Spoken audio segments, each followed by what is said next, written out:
Right, as always. So, should it be illegal for politicians to lie, particularly in their election manifestos? Well, joining us now to discuss that are Peter Hitchens, a columnist for the Mail on Sunday. Ian Leslie is an author, and Gina Miller is a businesswoman and campaigner. Welcome to you all. Gina Miller, you heard Lord Sugar there. Do you think it should be a criminal offence for politicians to lie? I think there are degrees of lies and therefore there should be degrees of punishments, but I think there should be punishments for politicians who lie. I see it a bit like a code of ethics or being a doctor. If a politician lies and breaks that code of ethics, then they should be struck off and not be allowed to be a politician again. And if it's a more serious lie, then they should be, and there is a consequence to the country, then I think there should be ramifications. Govan Johnson, I mean, with the referendum, of course, it's irreversible. With general elections, you just vote them out the next election. Should Govan Johnson be in prison? Well, I think Mr Gove in particular actually said to me it was fine to lie on the electoral trail, so I absolutely think it should be, he should be answerable for that, because the consequences of the lies are so enormous to the country that they should be responsible. And the fact is that exploiting fear by lying has become more visible, and there's far more of it in politics, and that's really worrying to all of us. So we're going to have to bring something in that stops that flow and that building up of lies that's happening. Peter, you're not known for your love of politicians.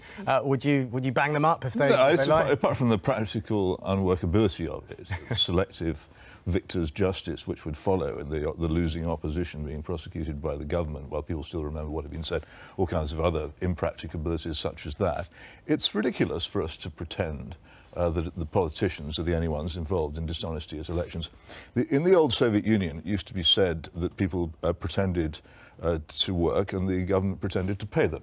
The work was phony, the money was phony. In our elections, the politicians pretend to have lots of money to spend on us. We pretend to believe them. And it's by pretending to believe them repeatedly that we've got into the mess that we have. We are just as complicit in it as they are. We're far too willing to believe the blatant lies that we're being told by people who are bribing us with our own money.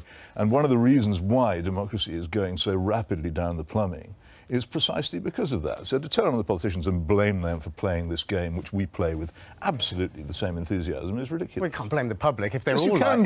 If they're all lying, who is there to vote for? It's time we blame the public, because the public self-deception is one of the reasons why this country is so heavily in debt, both nationally and individually. We will not face up to the realities of the situation. We would much rather be lied to than told the truth. If any politician went into an election and said, this is the real state of the economy, we're bankrupt, we don't make or export anything worth having, and we're going to have to increase income tax or other kinds of taxes very heavily simply to balance the national books, they'd lose the election. Let's bring in Emma, who has a guest with years of political experience. Yes, I do. Let me welcome now the former Tory MP and Cabinet Minister Edwina Currie. Good morning. Good morning. Let me correct you in something you've just said. I wouldn't wish it to be known as a lie that I've said I'm a Cabinet Minister. Margaret Thatcher did not have any women Cabinet Ministers. I was a government minister. Government minister. OK, we are being honest from the start. Let's see if I can hold you to that. Should politicians ever be prosecuted for lying to the public? Well, they are under electoral law. It's an electoral offence. Phil Wallace, for example, who was a Labour government minister in 2010, fought an election with lies on his leaflets. Unfortunately, his opponent was a millionaire businessman, not Alan Sugar, but someone else, who took him to electoral court. The election was set to one side, and Wallace was banned for 3 years from taking part in any election campaigns. OK, so do you think it can be done? Do you think those rules need updating in light of, let's say, something like the EU referendum, where there was, as some people have put it, a big lie on the side of a bus about how much money would come back into the NHS should we leave the European Union? Specifically, would you put the Foreign Secretary Boris Johnson in prison or have him prosecuted? Well, I think part of the problem in a fast-moving campaign is just the speed of doing this. You know, the lie is around the world before the truth has put its boots on, and the rather cumbersome process, as I think Peter Hitchens has just pointed out, where you'd have to have it checked and have lawyers and all the rest of it.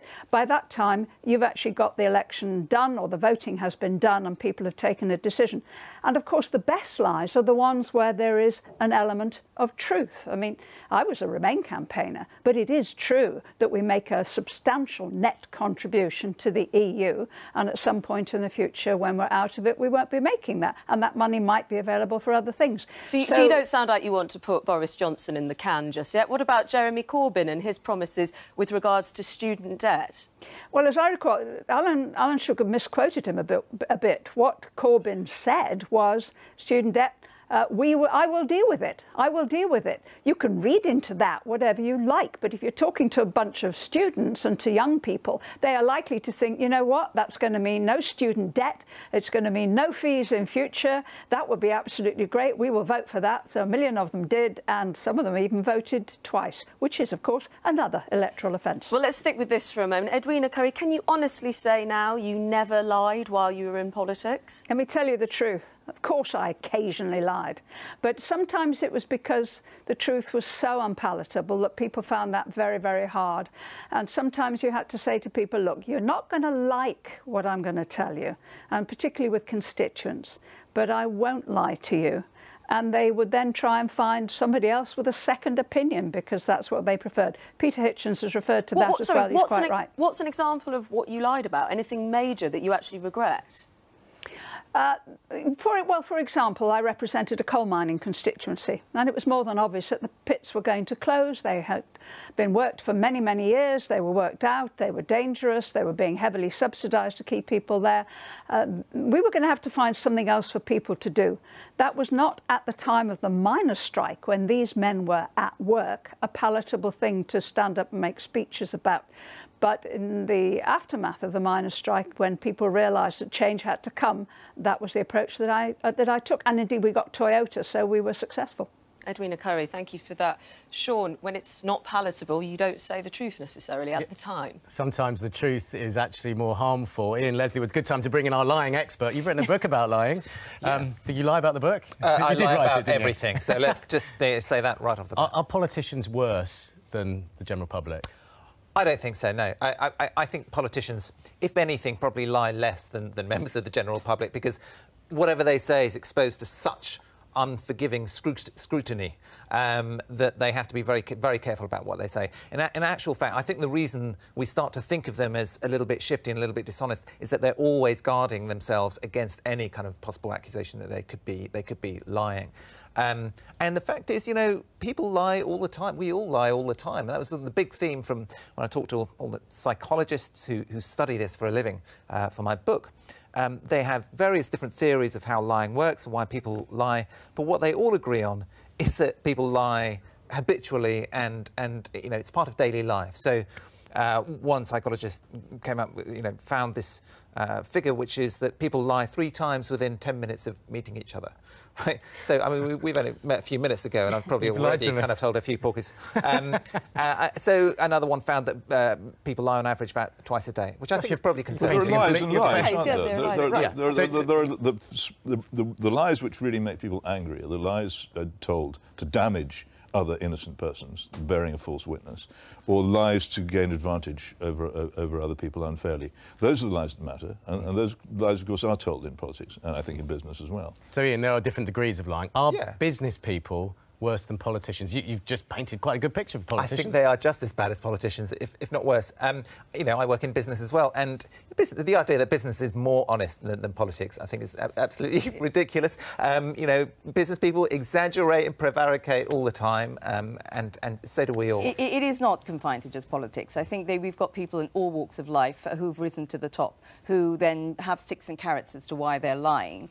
Some it's for advancement, and then it's normally the stick is you're going to be sacked or you won't be promoted. So it happens all the time. But we should expect, or I expect, our politicians to be better. I don't want them to be lying. What I think is very worrying is, as I said, is the increase in lying and how visible it is now, and playing on people's fears.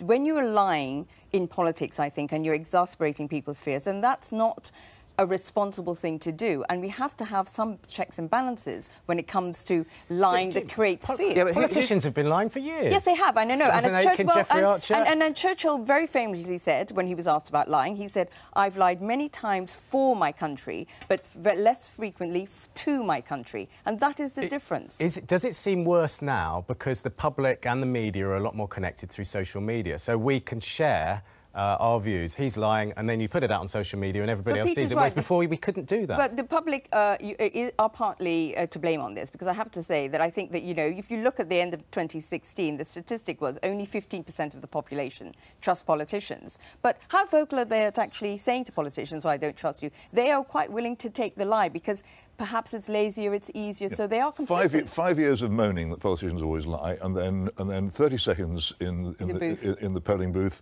voting for the same people. But can I just set something against this, the idea that this is new? I mean, for instance, we've had an awful lot of stuff about the referendum campaign, and as a supporter of this country leaving the European Union, I completely accept that the Leave campaign behaved disgracefully in some of the things they said, but so did the Remain campaign. And what's more, the whole thing began with Ted Heath telling an enormous whopper about how joining the then common market wouldn't affect British sovereignty and independence. It's complete and absolute falsehood. And it's on the basis of that falsehood that the whole row has rested ever since. So the idea that it's one-sided or new seems to me to need to be corrected. I don't think it's one-sided. I think both sides lied. Yeah. Good. But then you have to decide, you know, who's going to decide who's lying and who's not, right? Who's going to decide whether or not that promise about the NHS is a lie, right? You think that's going to be decided in the courts? Yeah. The people who voted, you know, on that basis don't necessarily think that. You have that view, you know. So the way we punish politicians for lying is by voting them out of office. Once we've decided they're dishonest, we can't do that with a referendum. Let's get social media's view. Well, who decides who lies? We hopefully do fact-checking for you here at the BBC as journalists. I just want to clarify something Edwina Curry said. With regards to Phil Willis, the CPS didn't go ahead with that prosecution. And we'll bring you that fact. Tell, though, on Twitter has got in touch. Manifestos can't be made legally binding as situations might change. Robert chimes in, lying occasionally is a requirement of politics. We also have to be realistic that no one will ever meet every single manifesto pledge that they promise. But Bob says politicians get away with all sorts of behaviour that would see the rest of us in court. If a company sold its products with such blatant lies, they would be prosecuted. But Michelle says, not sent to prison for our politicians, but they should lose their jobs. If we lied in our jobs, we would be sacked. And Paul, chiming in with a practical note, prosecute politicians for lying? We'd have to build a new prison after every election. Thanks for that, Paul. We like the practicality. That's an interesting thought. Peter, how can we make politicians more honest? You've already blamed the public, but how can we change that? I think a more educated electorate is what you really need. The real crisis of our country is in the collapse of education since the destruction of the grammar schools in the 1960s, since when people have been taught what to think but not how to think. And if you can't think, then how can you possibly judge whether somebody should be elected to government or not? Have you ever lied in your job? Big lie? I don't think. I mean, you really are caught out in my job if you lie in print. I've lied personally, beyond doubt. Your body language wasn't good there. Looked like you maybe hiding something. You can doubtless find it if I have, is all I can say. And if you have, I'll admit to it. Yes or no? Lying in your job? Caught. I think we all tell to some degree, but I know from my investment world that when you tell the truth, there's a price to pay, and I think that's the thing. You get less votes, you get less customers, but I think it's still the right thing to do. And you've lied. You've already admitted to that. Exactly. So I think you're right. It's about the conditions that the politicians operate in. It's not that they're particularly bad at lying. Well, we are out of time, and that is not a lie, so thank you all very much indeed.